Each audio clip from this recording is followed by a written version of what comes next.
Adolf Hitler को अक्सर तारीख का सबसे खौफनाक आमिर कहा जाता है, मगर एक हकीकत अक्सर नजरअंदाज कर दी जाती है। हिटलर अकेला नहीं था। वो तन्हा ना इक्तिदार में आया, ना तन्हा उसने नाजी रियासत चलाई, और ना ही तन्हा उसने तारीख के बदतरीन जराइम अंजाम दिए। उसके गिर्द एक करीबी हल्का मौजूद था। ऐसे लोग जो अंधी वफादारी, जाती मफाद, खौफ या नजरियाती जुनून के तहत उसके हर हुक्म को कानून और हर जुर्म को फर्ज समझते थे। इस हल्के का सबसे खतरनाक नाम था हाइनरिश हिमलर। हिमलर कोई जंगजू नहीं था, बल्कि एक दफ्तरी कातिल था। एसएस, गेस्टापो और नाजी कैंप सब उसी के कंट्रोल में थे। कत्ले आम को उसने फाइलों, दस्तखतों और ट्रेनों के निजाम में बदल दिया। आश्विट्स जैसे कैंप इंसानी नफरत की फैक्ट्रियां बने और हिमलर उनका मुंतजिम था। अगर हिमलर जिस्म था तो जोसेफ गोएबल्स उसका दिमाग था। गोएबल्स ने बंदूक से ज्यादा अल्फाज से कत्ल किया। रेडियो, अखबार, फिल्म सब झूठ के हथियार बनाए गए। ये वो शख्स था जिसने नफरत को कौमी फर्ज और हिटलर को निजात दहिंदा बनाकर पेश किया। जब बर्लिन जल रहा था तब भी गोएबल्स तकरीरें कर रहा था। फिर था हर्मन गोरिंग, ताकत, दौलत और अय्याशी का पुजारी। वो हिटलर के इब्तदाई साथियों में से था जिसने खुफिया पुलिस बनाई, और बाद में वही शख्स होलोकॉस्ट के तहरीरी हुक्म पर दस्तखत करता है। जंग के इख्तिताम पर अदालत के कटहरे में खड़ा हुआ, मगर फांसी से एक रात पहले खुदकुशी कर ली। रोडोल्फ हेस अंधी वफादारी की अलामत था।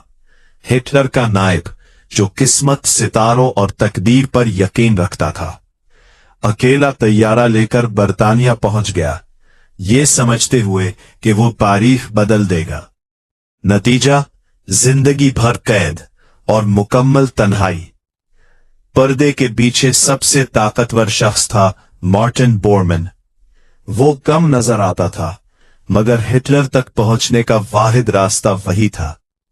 कौन मिलेगा, क्या सुना जाएगा, क्या नजरअंदाज होगा, सब कुछ बोरमैन तय करता था।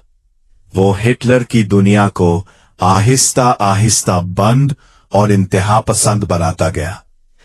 इस हल्के में एक मुख्तलिफ चेहरा भी था, अल्बर्ट एस्पियर। तालीम याफ्ता, मुहज्जब, मेमार और मुंतजिम, मगर इसी ने जंगी पैदावार बढ़ाकर जंग को लंबा किया और लाखों मजीद जानें जाया हुई। ये साबित करता है कि बुराई हमेशा चीखती नहीं, कभी खामोशी से काम करती है। विल्हेल्म कैटल फौजी वर्दी में बेज़मीरी की मिसाल था। हर मुजरिमाना हुक्म पर दस्तखत, और हर बार एक ही जुमला, मैं हुक्म मान रहा था। अदालत ने कहा, यह बहाना नहीं, जुर्म है। और फिर था अर्नेस्ट रोम, वो शख्स जिसने हिटलर को गलियों की ताकत दी, मगर जब वो ताकतवर हो गया तो हिटलर ने खुद ही उसे मरवा दिया। नाजी निजाम में वफादारी की कोई कीमत नहीं थी सिवाय मौत के। नफरत के बीज बोने वाला जूलियस स्ट्राइशर था। इसका हथियार बंदूक नहीं, कलम था, मगर इस कलम ने नस्ल कशी का रास्ता हमवार कर दिया।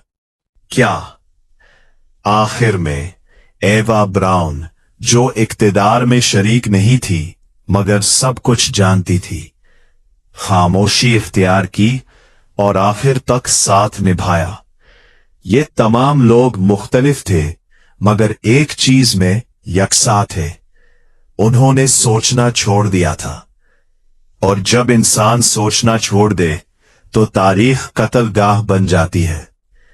हिटलर एक शख्स था, मगर नाजी निजाम एक मुश्तरका जुर्म था।